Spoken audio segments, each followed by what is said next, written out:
I can hear you. Success. Wonderful. Bjorn Lomborg, you are the author of False Alarm, this excellent book that I'm holding up right now. And can I describe you as the president of the Copenhagen Consensus think tank? Would that be? You certainly can. Yes. And I'm looking at your Twitter profile, in which you say that involves smart solutions through economic prioritization, which is exactly. You're talking my language now, Bjorn. And this is your new book, False Alarm. When is this out? Is this out now? This is out from yesterday, so yesterday. Just fresh off the press. All right. And your topic of primary concern, at least in terms of this book, is climate change, correct? Yes. And before I start asking you some questions, I have to tell you that you and I have a weird thing in common that you don't know about. And correct me if this is wrong, but I think I have a pretty good memory of this. The first time I ever saw you was on an appearance on Bill Maher's show. Do you remember the first time you were on his show? It was actually my second time. I remember that I contacted you afterwards. Okay. Yeah. No. Yeah. And the thing I remembered was that you put Bill Maher into cognitive dissonance because, of course, he's a big climate change doomer. And he normally the doomers are talking to scientists, not business people who are looking at both the costs and the benefits and know how to project things into the future, as people like you do. And you completely destroyed his worldview to the point where the only thing he could do was act like you didn't just say something. It was the damnedest thing. I was watching and I said, "What just happened here?"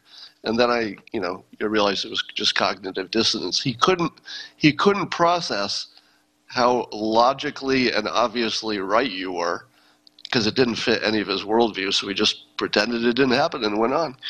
So enough about me.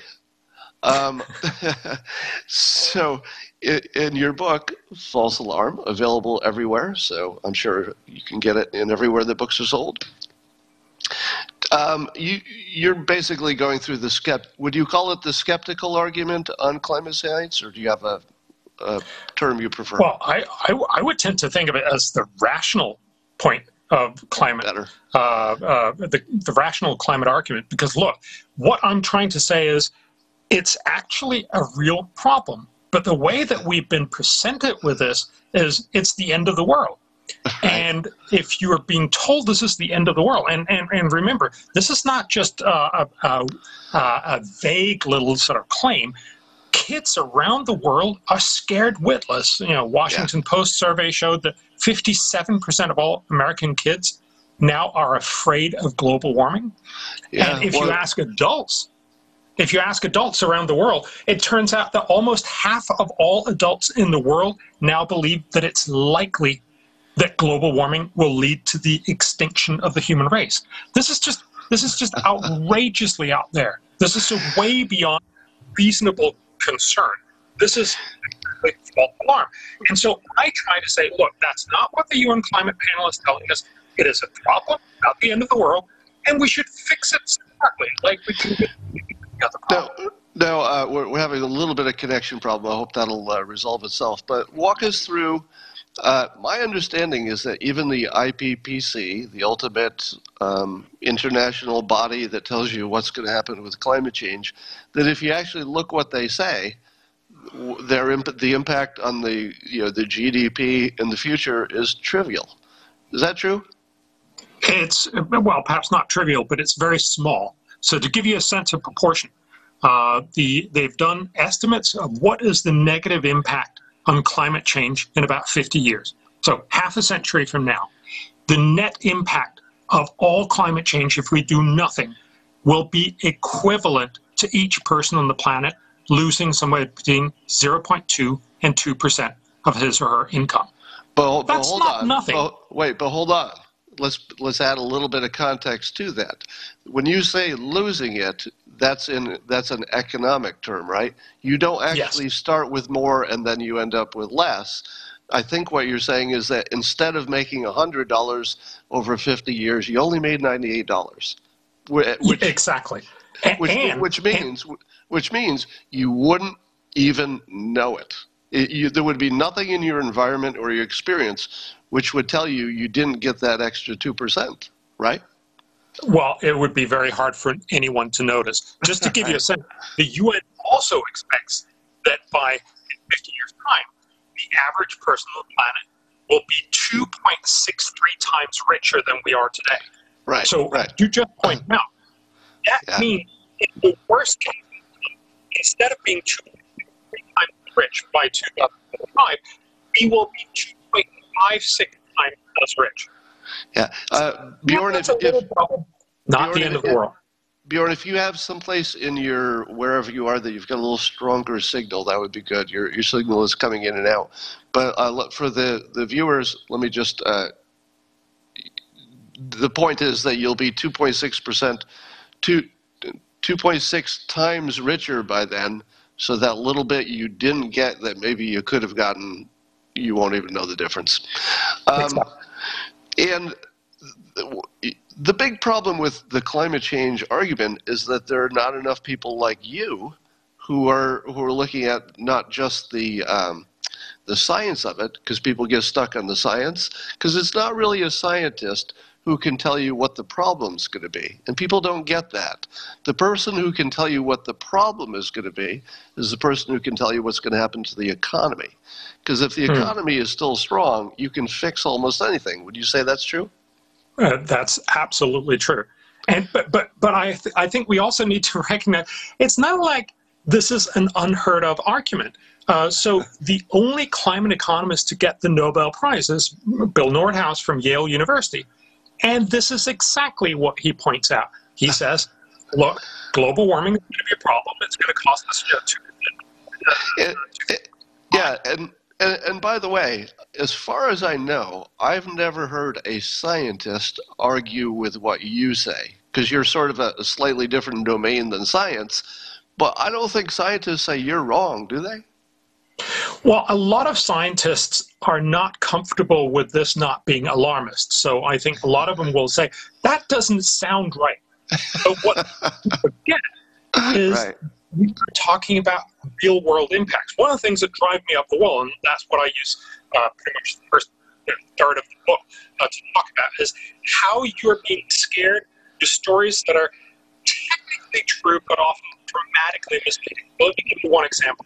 Last year, Washington told us how, because of global warming, we will see 187 million people being flooded by the end of the century. This Bjorn, because there's a little bit of problem with your connection, I might break in and just summarize what I'm hearing you saying so the audience hears it clearly. So you're saying there was 187 million people projected to be victims of flooding? Is that what you said? Yes. Sorry, I'm just trying to move to another part of the house. Does this work better? That's better, yes. Okay, good. So, yes, 187 million people would get flooded. This was the Washington Post headline and everywhere on the planet. What that required was a model that nobody would do anything for the next 80 years. So basically, people push the sea first lap up over their knees, then the hips, and eventually the ground. That's of course ridiculous. Yeah, we're having more audio problems, but I think what you're saying is that the assumption is that nobody would do anything about it. There would be no remediation over 80 years, when in fact, what is it? What's the country that's already underwater? Holland. All right. So yeah. So we can see that the ability to remediate against flooding is pretty good if you have 80 years, and you've got lots of time. Now, what the study actually showed was, if you allow people to adapt, which of course they will, of course, you will not see 187 million people having to move. You will see 305,000 people having to move. Right. So it was 600 times exaggerated. Yeah. And of course, remember, every year, more than twice that number move out just of California. So it's not something that the world can't adapt and handle. We're simply being told stories that are very scary, but end up being very little representative of the real world because we forget adaptation. Give me an idea what's behind all the exaggeration, in the sense that the obvious thing is that the news model requires you to get worked up in order to click on things for them to get advertising income. So aside from the media, which has an incentive to exaggerate things for their business model, is there anything else behind the wrongness? Well, I think the media part is an incredibly important part of it, and we tend to forget that media exaggerates on all kinds of things. It's just that global warming turns out to be such an incredibly good generator of really scary stuff. Yeah. But of course, it's also because politicians love this setup. Look, you can't really make a better setup than what you're seeing with global warming. Politicians get to say, the end of the world is near, but I can save you. Right. And also, we get to say, I can save you, and the cost will only come in the next election. Right? So, yeah. Well, you know, I used to do financial projections and stuff in my corporate job long ago, and the perfect situation for any corporate person is that you get to spend money today and be a hero for what you're fixing, but nobody will know it will work until you've already been promoted or left for another job. In other words, exactly. What you want is spend money today, because that's how you get power and influence, and yay, look at all these things I did. And then you will never be responsible for the outcome, because that's in 80 years. And oh, absolutely. And you know, the fun thing is to see we've been doing this for 30 years. So you can actually look back and see how little we've achieved. So last year, the UN actually released a very surprisingly honest review of what we have achieved over the last 15 years. And what they said was, we cannot tell the difference after all the work up from Obama and everybody else around the world, all the money we've spent on climate, they could not tell the difference between what the world has actually done and a world where we've done nothing since 2005. You know, isn't there, this feels like a subset of a problem that is plaguing basically every big public decision, which is our data is undependable and the people who are analyzing the data are not qualified. It feels like it's everything from coronavirus to you name it. It just seems to be the same problem. The data's bad and we don't know how to look at it anyway. I'll probably analyze it slightly differently, because I think we've spent in the order of $50 billion on climate research. So it's not like we don't have a lot of good data. I think there is a lot of organizations that want to convince you this is the end of the world, because then they can get you to support really, really expensive policies. And I think we as taxpayers need to fight back and say, look, I'm happy to spend money on solving real problems that will actually have dramatic impact to better the world in the future. But I'm not just going to spend my money to do almost no good and waste most of it. Right. And what do you think of, if you had a moment to look at, I don't know if you follow American politics enough, but Joe Biden's $2 trillion plan, which I had to dig really hard. I had to look through multiple articles to find out if nuclear energy was even part of it. So $2 trillion, and the most of the coverage didn't even mention nuclear energy. But I found one article that suggested he wants to go strong at nuclear, and especially the new designs, which the Trump administration doesn't talk about it, but they're doing all of that stuff. They're pushing for the new test facilities, et cetera. Is that a productive way to go? Is nuclear on your good list? Nuclear is definitely one of the solutions that we could envision for global warming. I think the big problem about nuclear is that right now, nuclear is much more expensive than most other power sources. That's why we need a lot more research and development into the fourth generation nuclear power plants. So, for instance, Bill Gates and many others are spending lots of resources to get that next generation that's going to be safer, cheaper, and also much more dependable. If we can do that, that'd be amazing. But again, this is just one of the many ways that we could fix climate. Innovation fundamentally is going to be the way that we will fix this problem. Like basically every other problem. Yeah. And, exactly. And when I look at the nuclear situation, and it's too expensive. I don't know if you've dug into the details of that enough to answer this question, but the things that are stopping us is, number one, it's hard to iterate. If you try something, it's really expensive to build a second nuclear energy plant and see if the second one is better than the first one. So it's not like building an iPhone where you can just do it in the lab until you get it right. So that's one problem. The other problem is that we don't standardize the big ones. So we've got multiple models. And if you just built the same damn thing one after another, even using current Generation 3 technology before you even get to the super safer stuff of Generation 4, could we do Generation 3, let's call it, current technology, which has had 0 deaths historically? Is that true? 0 deaths from... It's a very, very, very low death, yeah. I think it's 0, actually, if depending on how you count it. And are those the two problems you see? Iteration, I guess, government regulation and how long that takes. But iteration and standardization, are those the two things that will change the economics?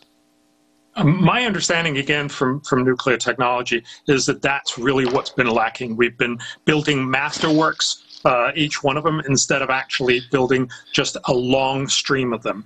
And indeed, that is one of the points that they're trying to do with fourth generation, to say, if we can standardize this and basically build it like a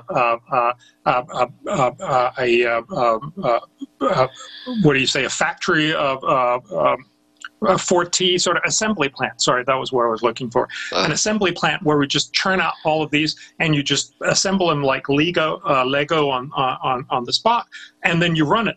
That will be enormously much cheaper. But again, it requires a lot of research and development because we're not there. You know, when you look at the new power plants that are nuclear power plants that have been built around the world, they end up being fantastically expensive. And one of the reasons, as you just pointed out, is because there's all this regulation. And I just find it's going to be very hard to imagine that that regulation will go away. Yeah, and the secondary problem I understand is that if the nuclear power plant are these one-offs, then you don't have something that you can export to other countries. And if you're not the, let's say, the big brother of the smaller nuclear program in the smaller country, then somebody else is going to be. And that could be China or Russia. So simply by not having a robust nuclear energy program in this country, we're giving up influence over a lot of the planet. But worse, when you go to space, it's going to be nuclear power. And if you don't own space, you might as well just give up, because whoever owns space owns the planet. That's the end of it. That's my opinion. No, but I think the fundamental point here and the insight is to recognize that unless we get cheap green energy, we're just not going to switch over, because you're not going to convince most people around the planet to say, all right, I'll get the same power slightly less effectively, slightly less dependably, and much, much more expensively. That's just not a selling point, except for a few percent for people who are very, very engaged in climate. Yeah. And so the reality is we need to invest a lot more into green energy research and development to do that. And actually, to his credit, that is part of Biden's plan. So, at least there's a lot of things in Biden's plan, and a lot of them I think are going to be waste of money, but that actually turns out to be a really good idea. Yeah. And there's also a weird thing that I can't get over, which is the people who are most concerned about climate change, they tend to be focused on the political left. I don't think that they understand how racist it is, because that's their other biggest issue. Let's reduce racism. But if you say to the developing countries, you can't use what we used to get here because it's too polluting, then are you basically just telling all the brown people that they can't have what white people have now? It's like, no. We got here this way by using oil and coal, but you can't do that. You're going to have to wait. Why don't you just wait, and we'll find something clean for you. We don't know how long it'll take, but until then, you'll have to starve. Would you mind waiting? It's the most frickin' racist thing you've ever heard. There's nothing. There's no Black Lives Matter thing. There's no. I mean, this is on a level, literally, with slavery in terms of how prejudicial it is against people of other colors. I mean, it's massively destructive, and yet the same group are in favor of both of those things. And we see this all the time. You know, we're basically telling poor countries, no, you can't have coal power because it is going to make global warming worse, which is true. But of course, that coal power is also going to make that country much, much richer. So we worked together with the Bangladeshi government to look at what would it take to put in extra coal-fired power plants. It would dramatically increase life quality in Bangladesh. It would make the average person in Bangladesh about 16% richer in just 10 years. But create global warming problems. But just to give you a sense of proportion, for every $100 you produce for Bangladesh, you create 20 cents of climate problem. Yeah, but we're having we're having little audio problems again. So let me just do one more topic here, and then we'll let you get to the rest of your day. I'm sure with a new book out, you've got a lot to do this week. My guess is. Yeah. So I'm really interested in the superstorm and the natural disaster story, where every time there's a hurricane, somebody on television will tell us that climate change is what caused that darn hurricane. What's the more reasonable, rational view of the big storms and natural disasters? So we're certainly not seeing more storms hitting the U.S. Actually, if you look at landfalling hurricanes and strong landfalling hurricanes, they've slightly declined over the last 120 years for the U.S. But in general, much, much more importantly is that many more people live much closer to harm's way with much more stuff. So fundamentally, the reason why you see dramatic impacts of hurricanes now is because there's many more people. You know, look at Florida coastal counties. Florida's coastal population has increased over the last 120 years 67-fold, whereas the U.S. population has only increased 4-fold. So clearly, they also have much more expensive homes. So clearly, you're going to get a lot more damage. And again, if you want to help these people, the way to do so is by getting better building code and also by saying something that you build. You're going to get wiped out every 5 or 10 years. But these are very simple things, not climate change. Yeah, and you know, I always look at that situation and I ask myself, who is it that lives on the beach? Because it's not the poor people, right? No. In the United States, I mean, it must be different in other places, but in the United States, it feels like there's a pretty strong correlation between being rich and being able to have a house on the beach. And if I were to say, what would be the best thing for the economy of the United States? I'm just joking here, but just to make a point, the best thing for the economy of the United States would be for a big storm to come by about every 3 years, knock down all the rich houses, and give the poor people, not poor people, but the middle class people who do construction, more work. because the rich people have insurance. Insurance is priced to pay for itself. The rich people live in their other house while the beach house is being repaired. I mean, you could imagine that it would be a plus to wipe out rich people's houses every few years just so people have enough to do to rebuild them. I'm just kidding on that, but yeah, it would certainly teach them to be better at producing their houses well. I mean, and one of the big problems, of course, is that we're subsidizing rich people because we're subsidizing much of their insurance. So we should definitely not be doing that. And that, of course, would get fewer people to build close to harm's way. Right. Yeah, subsidizing people to build, that's just crazy. All right, so what is it that I'll give you the question that every author hates. But since you're toward the beginning of your book tour, I'll get you ready for it, okay? So this would just be practice. The worst question everybody wants to hear as an author: what is it I forgot to ask you? In other words, it's just a chance to mention something that maybe you wanted to mention that. Sure. So I think the rest of the book really is about two things. It's first of all talking about all the things that haven't worked. So we promised the Paris Agreement. It's going to cost $1 to $2 trillion a year, and it'll do almost nothing to actually fixing climate change. Right. We're telling people stop eating meat, or stop driving as much, stop flying as much. We just did that with the coronavirus, and it doesn't work. All right, we're losing you a little bit. Bjorn, we're losing the audio a little bit. I think we got the gist of that, though. Would you mind if we end now, just because the audio is kind of sketchy? I know. Right. Sorry about that. Great talk. I can hear you perfectly. Oh, okay. Yeah, you're cutting a little bit in now. I'll make sure everybody knows your book. I'm holding it up. I'll tweet about you, and I thank you very, very much for coming on. You're exactly the kind of author that my audience likes to hear from. So thank you very much, and good luck with the book. Hey, thank you very much, Scott. All right. Take care, Bjorn.